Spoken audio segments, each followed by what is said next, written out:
तो जैसा कि आपने थंबनेल में देख ही लिया होगा कि आज के इस वीडियो में हम लोगों ने पहले पढ़ा था एंशिएंट इंडिया अर्ली मैन के टॉपिक के बारे में, उसके ऊपर हम लोग इंपॉर्टेंट क्वेश्चन के बारे में पढ़ेंगे। ठीक है, इंपॉर्टेंट क्वेश्चन के बारे में जानेंगे कि इस टॉपिक के रिलेटेड किस टाइप के क्वेश्चन आपसे पूछे जा सकते हैं। ठीक है, उनमें से कुछ जो पहला क्वेश्चन हम लोग का है वो क्या है, What does the term nomad mean? हम लोग प्राचीन भारत के बारे में पढ़ेंगे तो हम लोग ये जानेंगे कि प्राचीन भारत किस तरह का था, वहाँ पे किस टाइप के इन्वेंशंस हुए थे, कैसे लोग रहते थे।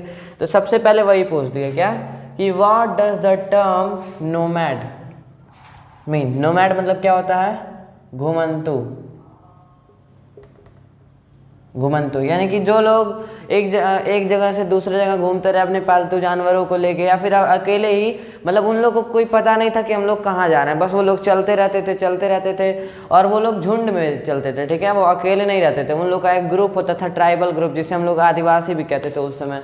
उन लोग का ग्रुप होता था और वो अपने ग्रुप के साथ चलते थे, उन्हीं लोग को हम लोग क्या कहते हैं, नोमैड कहते हैं। चलिए तो पहले क्वेश्चन को जान लेते हैं कि क्वेश्चन हम लोग को क्या कह रहा है कि what does the term nomad means. चलिए क्वेश्चन क्या कह रहा है, what does the term nomad means. ठीक है, यानी कि नोमैड का जो इस क्वेश्चन में टर्म है वो क्या, उसका क्या मतलब है। तो नोमैड मतलब घुमंतु, तो हम लोग आंसर में क्या लिख देंगे, अ पीपुल और पर्सन। देखिए वो क्या थे, एक पीपल थे ना, वो एक इंसान थे। अ पीपुल हु, ऐसे लोग जो एक जगह से दूसरे जगह चलते रहते थे। ठीक है, बाय देयर कैटल्स और यू कैन से एनिमल्स, एक जगह से दूसरे जगह चलते रहते थे, किसके, भोजन के तलाश में और उन लोग के लिवलीहुड के तलाश में। अ पीपुल हु वॉन्डर, क्या है, वॉन्डर। वॉन्डर मतलब क्या होता है, ऐसे लोग जो चलते रहे, उन लोग को डायरेक्शन और पर्पस नहीं पता कि वो लोग क्यों चल रहे हैं, लेकिन वो क्या है, वो चलते जा रहे हैं, उन्हीं को हम लोग कहते हैं wander. A people who wander from, ठीक है, प्लेस टू प्लेस, वो एक जगह से दूसरी जगह ही तो शिफ्ट होते थे, प्लेस टू प्लेस फॉर, और you can say in search of food और लिवलीहुड। देखिए लिवलीहुड का इस क्वेश्चन में क्या मतलब है, चलिए तो इसमें क्या, a people who wander from place to place in search of food और लिवलीहुड इज कॉल्ड नोमैड। ठीक है, ये क्या है, ऐसे लोग, ठीक है, ऐसे लोग जो एक जगह से दूसरे जगह घूमते रहते हैं या चलते रहते हैं, उन लोगों का कोई पर्पस नहीं है, किसके सर्च में, फूड के सर्च में, और लिवलीहुड, लिवलीहुड का मतलब क्या होता है, पैसा कमाने का ढंग। ठीक है, वे of earning money, way of earning money को हम लोग लिवलीहुड कहते हैं। ठीक है, अभी इससे रिलेटेड हम लोग और पढ़ेंगे, तो इसका मतलब यही समझ लीजिए कि लिवलीहुड का मतलब होता है the way of earning money is known as livelihood. तो लिवलीहुड इज कॉल्ड नोमैड्स। तो इससे हम लोगों ने क्या समझा कि नोमैड्स कौन थे, ऐसे लोग जो एक जगह से दूसरे जगह घूमते रहते थे बिना किसी पर्पस के, उन लोग को ये भी नहीं पता था कि हमें जाना कहाँ है, और वो लोग फूड के सर्च में और लिवलीहुड के सर्च में जो एक जगह से दूसरे जगह चलते रहते हैं, उसे ही हम लोग क्या कहते हैं, नोमैड कहते हैं, या फिर आप कह सकते हैं कि हाँ, अगर हम लोग अपने लैंग्वेज में समझे तो आदिवासी भी उसे कह सकते हैं। ठीक है, या फिर आप ट्राइबल पीपल भी कह सकते हैं। चलिए दूसरा क्वेश्चन हम लोग खुद से बनाते हैं। दूसरा क्वेश्चन क्या बनेगा कि क्वेश्चन नंबर 2 कि where does the nomad live, where does the nomads live. देखिए ये क्वेश्चन इसी से बना है। अगर हम लोग ये जान रहे हैं कि वो कौन थे, तो ये भी पता होना चाहिए कि वो कहाँ रहते थे। तो नोमैड कहाँ रहते थे, जो नोमैड्स थे वो question answer number 2, they live in group. ठीक है, ग्रुप एंड ट्राइब। तो वो लोग ग्रुप में इकट्ठित रहते थे। देखिए ट्राइबल जो थे उन लोग के कबीला, मतलब ट्राइब मतलब क्या होता है, कबीला। हर कबीले का एक सरदार होता है, ठीक है, वही सारे जो भी वही क्या होता है, हेड होता है उस कबीले का, और वही जो हेड होता है उन्हीं के इशारे पे जितने भी आदिवासी हैं वो सब सारे काम करते हैं, ठीक है। तो नोमैड जो होता है, नोमैड मतलब क्या होता है, ऐसे लोग जो एक जगह से दूसरे जगह चलते फिरते रहते हैं बिना किसी डायरेक्शन, बिना किसी पर्पस के, इन सर्च ऑफ फूड और यू कैन से लिवलीहुड। और उनका मतलब जो एक क्या बोलते हैं, वो लोग रहते कहाँ थे, where does the nomad live, वो लोग ट्राइब्स में रहते थे, कहाँ, कबीले में रहते थे। तो आप इसको भी लिख सकते हैं और ये भी लिख सकते हैं कि दे लिव इन ट्राइब, बस इतना छोटा सा। कहाँ रहते थे, वो ट्राइब में रहते थे, यानी कबीले में रहते थे, और उनके कबीले में एक सरदार होता था, वही उन सारे लोगों को लीड करता था। उस ट्राइब का लीडर कौन रहता था, एक सरदार रहता था, उन्हीं का कहा हुआ सब लोग मानते थे, और उन्हें हम लोग ट्राइबल किंग के नाम से भी जानते हैं। चलिए क्वेश्चन नंबर 3 देखते हैं। चलिए क्वेश्चन नंबर 3 क्या है कि व्हाट आर माइक्रोलिथ्स, ठीक है। माइक्रोलिथ क्या होता है, माइक्रो मतलब सबसे पहले समझते हैं, माइक्रो मतलब क्या होता है, सबसे छोटी इकाई, ठीक है। माइक्रो मतलब क्या होता है, छोटा, और लिथ्स मतलब क्या होता है, 2 पार्ट में अगर डिवाइड करें तो छोटा, और लिथ्स मतलब क्या होता है, स्टोन, यानी कि पत्थर, पत्थर यानी कि छोटे पत्थर, ठीक है। तो माइक्रोलिथ्स वर्ड से क्लियर हो गया कि ऐसे छोटे पत्थर को हम लोग क्या कहते हैं, माइक्रोलिथ्स कहते हैं, ठीक है। और इसका अगर हम लोग आंसर लिखें डेफिनेट वे में तो वो क्या होगा,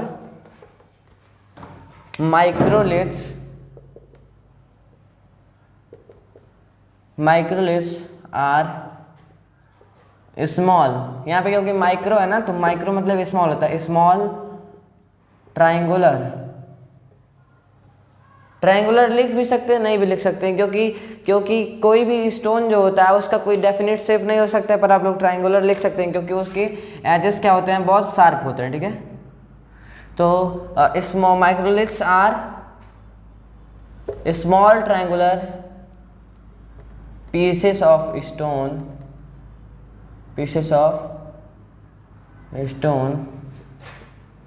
आर कॉल्ड, ठीक है, आर कॉल्ड माइक्रोलिथ्स। तो microliths are the small triangular pieces of stone are called microliths.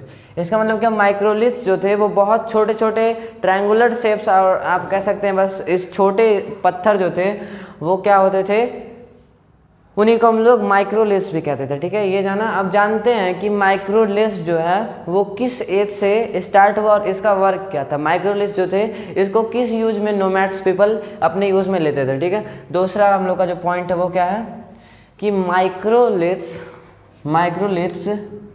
Microliths used on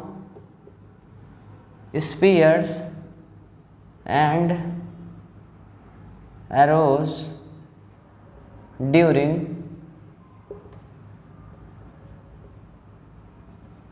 Mesolithic. देखिए अब दूसरा हम लोग का जो पॉइंट था वो क्या था, microliths used on spear. Spear का मतलब क्या आप लोग को पता होगा, वैसे मैं बताता हूँ। स्पीयर का मतलब होता है भाला, ठीक है। भाला क्या होता है, जैसे कि भाला मछली भी पकड़ने का आता है, सांप भी लोग भाला से ही मारते हैं। उस समय ये क्या था, एक टूल था हंटिंग के लिए।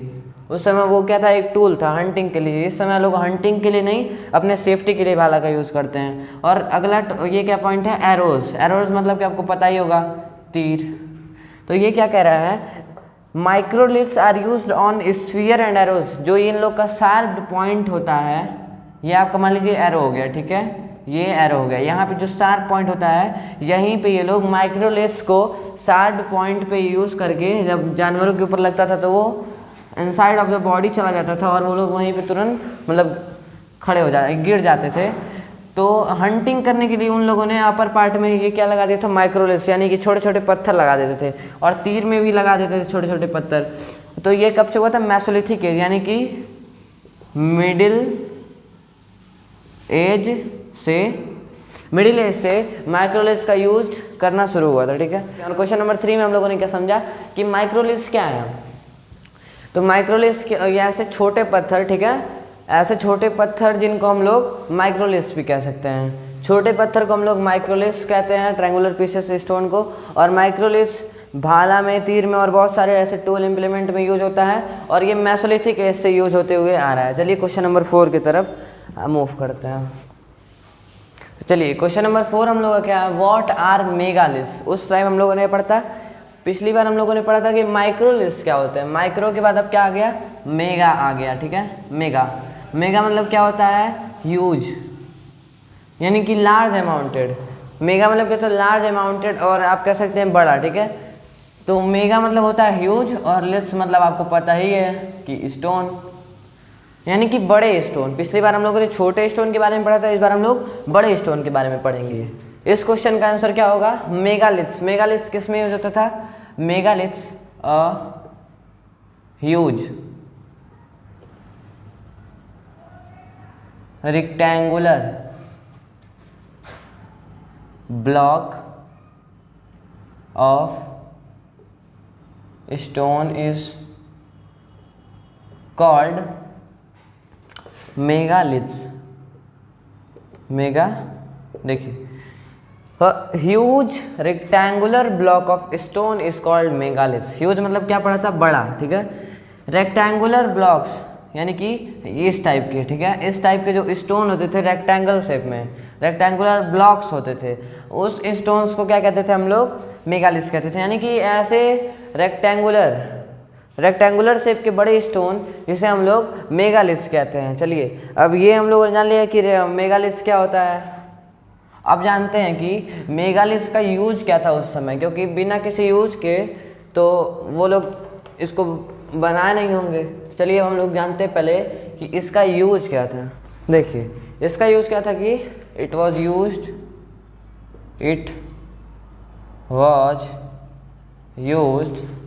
To mark burial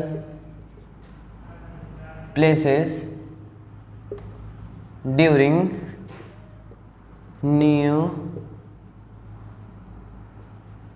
Neolithic age. देखिए ये इंपॉर्टेंट पॉइंट है, इससे क्वेश्चन आ सकते हैं। देखिए कि जो मेगालिथ्स थे वो किस कारण यूज किए जाते थे। तो मेगालिथ्स जो थे वो ब्यूरियल प्लेसेस, पहले वर्ड को समझिए, वर्ड क्या है, ब्यूरियल। ब्यूरियल मतलब क्या होता है, दफन करना या दफनाना। ठीक है, तो ब्यूरियल मतलब होता है दफन। तो ब्यूरियल प्लेसेस कहाँ पे होते हैं, जैसे मुस्लिम लोगों को देखा होगा कब्रिस्तान में वो लोग दफन करते हैं, तो एक स्टोन इस टाइप का उठा रहता है। ठीक है, इस टाइप का स्टोन। और जो क्रिश्चियन होते हैं वो भी दफन ही करते हैं कॉफिन में, तो उन लोग का जो होता है वो सेम कुछ इस टाइप का स्ट्रक्चर होता है। ठीक है, इस टाइप का, यहाँ पे क्रिश्चियन की वो लगी रहती है। तो जो मेगालिथ्स थे वो नियोलिथिक एज से, क्योंकि काफ़ी स्मार्ट हो गए थे उस समय लोग, और इसी समय से ब्यूरियल प्लेसेस पे ये सब block of stone, rectangular block of stone use होते थे। ठीक है, ये दूसरा क्वेश्चन हम लोग का क्या है, क्वेश्चन नंबर 5 है, during which age flake implement were use. Flake मतलब क्या होता है, परतदार, मतलब क्या होता है, परत मतलब लेयर। ठीक है, यानी कि किस लेयर से पतले पतले लेयर वाले इम्प्लीमेंट कब यूज हुए थे, किस एज से। ठीक है, तो ये क्या होगा कि ड्यूरिंग विच एज, तो आंसर इसका होगा फ्लेक इम्प्लीमेंट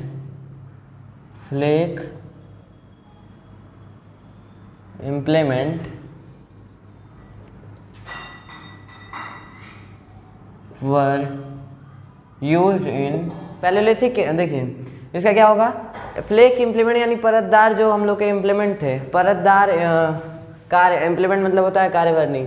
तो परतदार जो हम लोग के इम्प्लीमेंट थे वो कब से यूज हुए थे, flake implement were used in Palaeolithic as.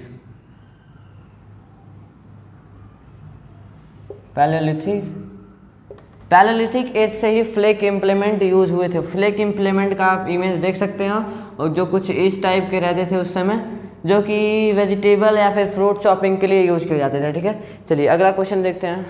What was the first animal to be tamed.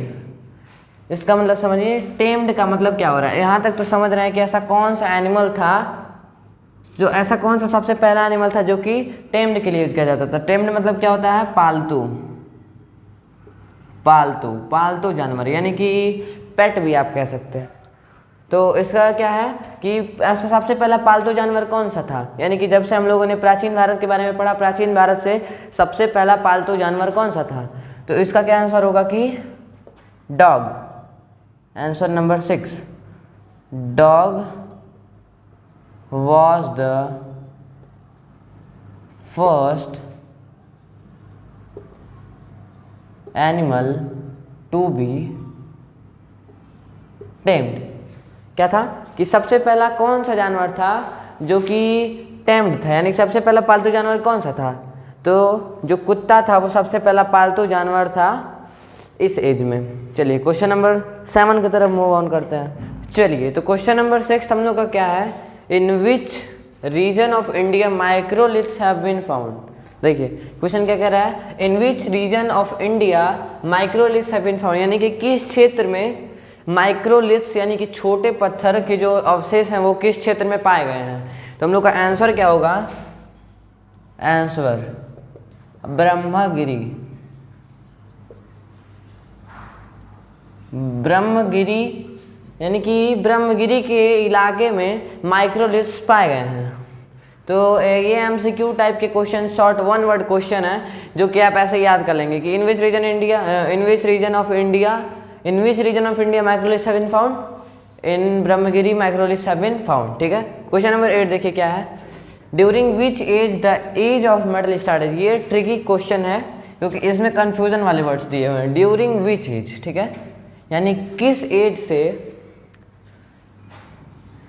Metal as start हुआ है, यानी कि during which age the age of metal started, यानी किस एज से मेटल एज स्टार्ट हुआ।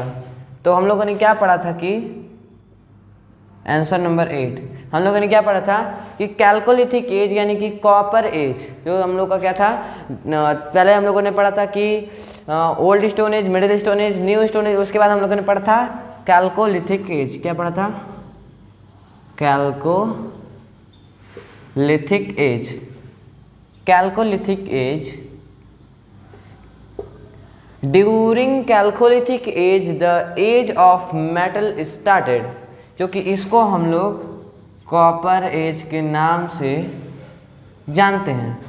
कैल्कोलिथिक एज को हम लोग किसके नाम से जानते हैं, कॉपर एज के नाम से। तो इस नाम से क्लियर है कि कॉपर एज यानी कि ये एक मेटल था और ये सबसे पहला मेटल माना गया था। It was first metal. First metal copper क्या था, सबसे पहला मेटल है जो कि कैल्कोलिथिक एज में पाया गया था, और हम लोग का जो एट एज ऑफ मेटल है वो कैल्कोलिथिक एज से स्टार्ट हुआ था। क्वेश्चन नंबर 9 क्या है, question number 9, in which age fire was discovered. ये क्वेश्चन तो आएगा ही आएगा, ठीक है, ये क्वेश्चन जरूर आता है और कई बार आ भी चुका है ये question.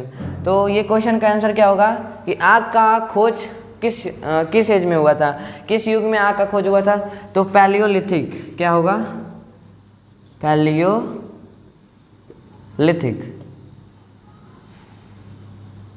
Palaeolithic age. Paleolithic age से इन पैलियोलिथिक एज, यहाँ से सीधे स्टेटमेंट लिख देते हैं, in palaeolithic age fire was discovered. ठीक है, from palaeolithic age fire was discovered, यानी आग का शुरुआत कब हुआ था, पैलियोलिथिक एज यानी कि पूरा पाषाण काल से हुआ था। क्या हुआ था, पूरा पाषाण काल से। ठीक है, यानी कि ओल्ड स्टोन एज से, ऐसे भी याद कर सकते हैं, ओल्ड स्टोन एज से फायर डिस्कवर्ड हुआ था। चलिए क्वेश्चन नंबर 10 जानते हैं कि क्वेश्चन नंबर 10 में क्या पूछ रहा है। देखिए ये क्वेश्चन क्या कह रहा है, in which as wheel was discovered, यानी कि व्हील मतलब क्या होता है, पहिया। व्हील मतलब होता है पहिया या चक्का। इन which as wheel was discovered, यानी कि किस एज में पहिया का आविष्कार कब हुआ था। देखिए तो इन नियोलिथिक एज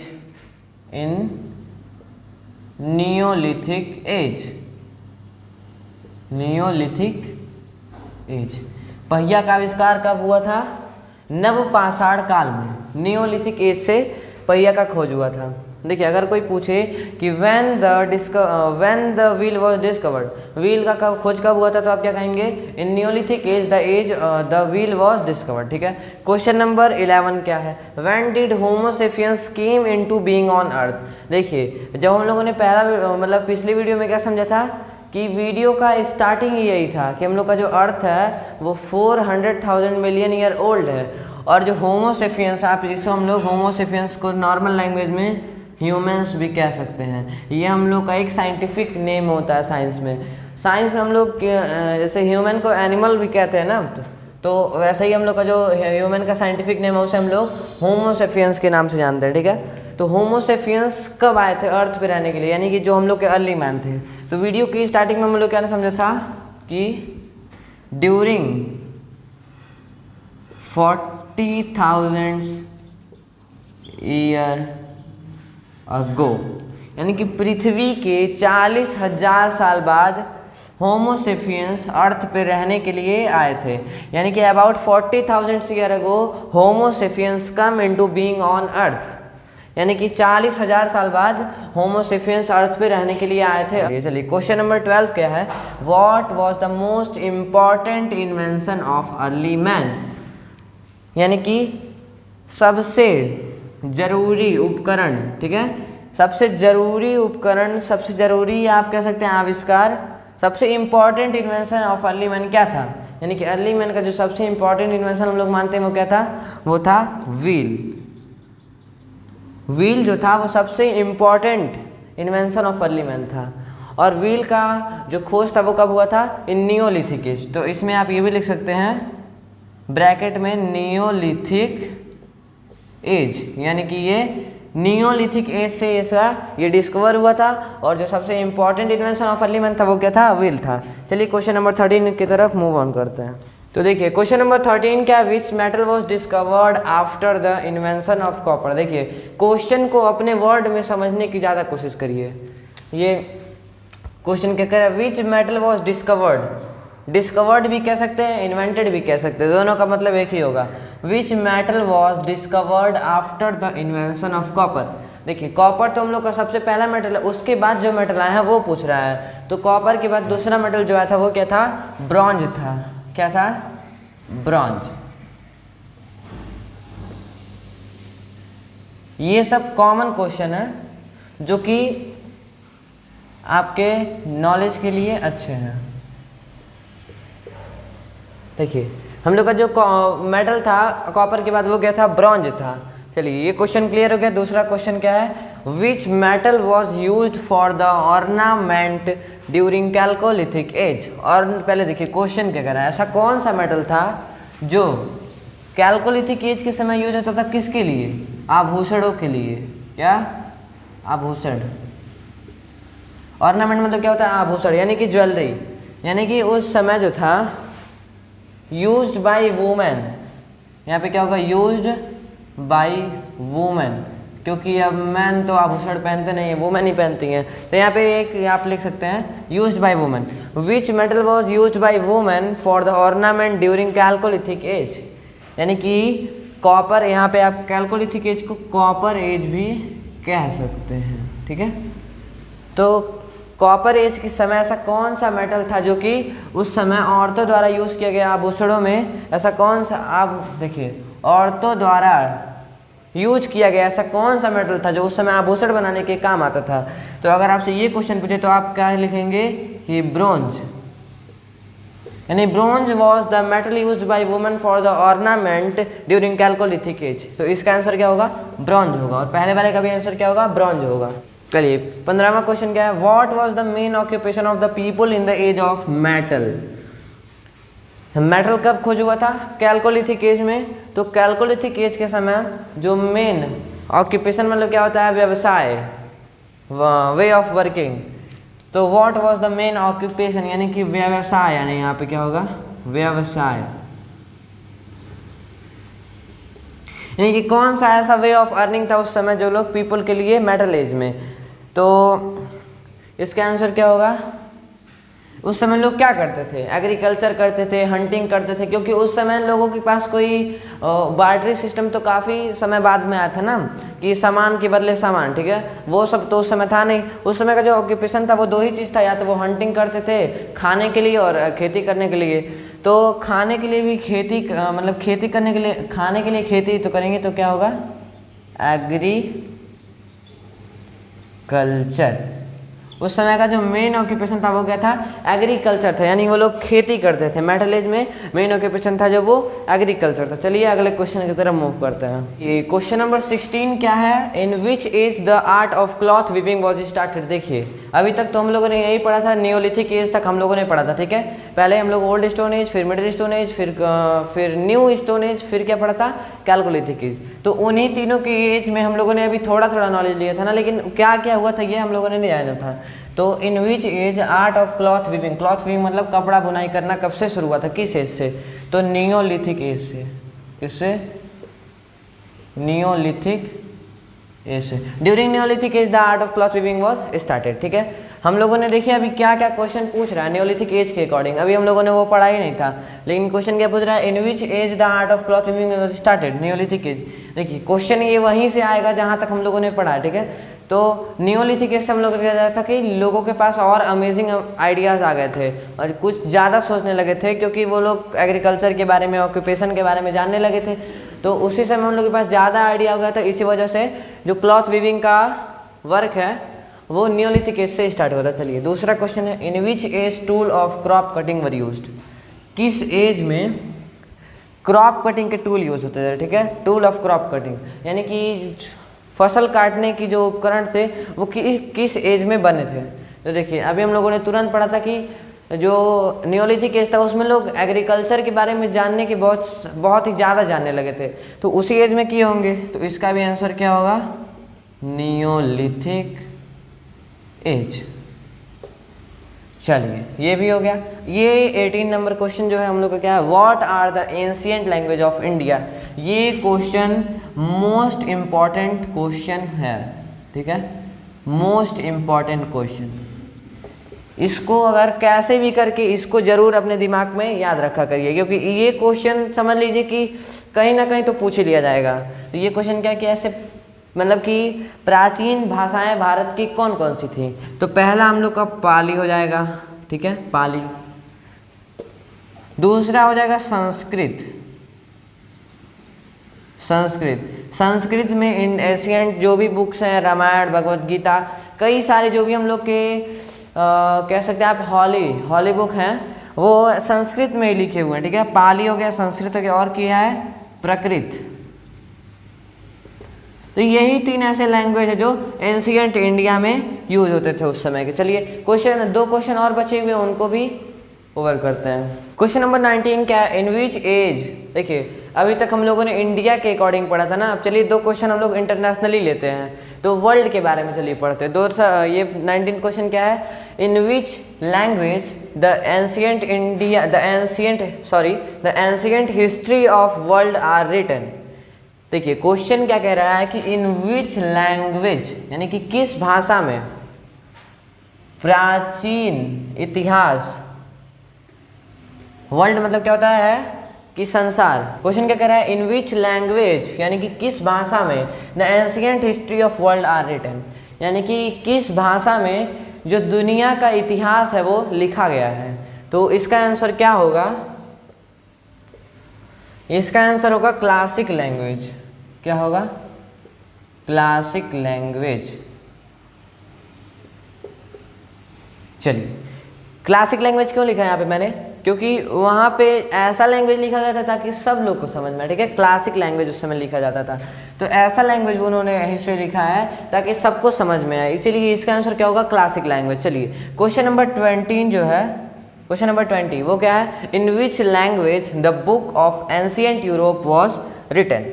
अब देखिए इससे यूरोप का लोगों का मानना है कि दुनिया के सारे बुक और यूरोप का एक सेल्फ का बुक, मतलब एक बुक का सेल्फ है, वो सब बराबर है। यानी कि वो लोग उन लोग का मानना ये था कि हम लोग के भारत के जितने भी रामायण, गीता, भगवत गीता और जो भी चीज़ें हैं उन सभी बुक के वो सभी बुक यूरोप के एक शेल्फ के बुक के आगे कुछ भी नहीं है। तो ये तो सरासर गलत था, और ये तब कहा गया था जब यूरोप वाले ने कहा था कि हम लोग का इंडिया जो है वो अनसिविलाइज्ड है, यानी कि अच्छे तरीके से सिविलाइजेशन नहीं है। और उन्होंने वो एजुकेशन एक्ट के द्वारा हम लोगों के भारत के ऊपर कई साल तक राज भी किया था, और वो उन्होंने हम लोगों का एजुकेशन सिस्टम काफ़ी ख़राब भी कर दिया था।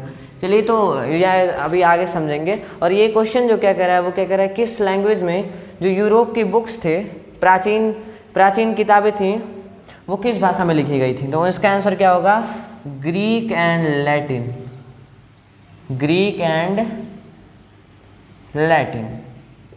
देखिए, अब ग्रीक और लैटिन, ग्रीक ऐसा क्यों है, ग्रीक और लैटिन भाषा में लिखी गई हैं। लैटिन जैसे एक एग्जांपल ले लेते हैं, जैसे सेल आपने देखा ना, सेल, कोशिका, ये क्या है, ये एक लैटिन वर्ड है। लेकिन अगर इसका साइंटिफिक नेम निकाले तो वो क्या होगा, साइटो। तो दोस्तों, आज की इस वीडियो में हम लोगों ने 20 मोस्ट इंपॉर्टेंट क्वेश्चन लिए थे, जो हम लोग क्वेश्चन पढ़ाने के हिसाब से लिए थे। जो भी हम लोगों ने पढ़ा था कि प्री हिस्टोरिक एज के अकॉर्डिंग, और पैलोलिथिक एज यानी कि old stone age, middle stone age, new stone age और कैलकोलिथिक एज, उसी के अकॉर्डिंग ये सारे क्वेश्चन थे जो कि जनरली पूछे जा सकते हैं। और आई होप आपको वीडियो अच्छा लगा। अगर वीडियो अच्छा लगा हो तो इसे लाइक शेयर एंड कमेंट जरूर करिएगा। मिलते हैं अगली वीडियो में नई उम्मीद के साथ। Till then keep practice, have fun, thank you very much everyone, stay tuned.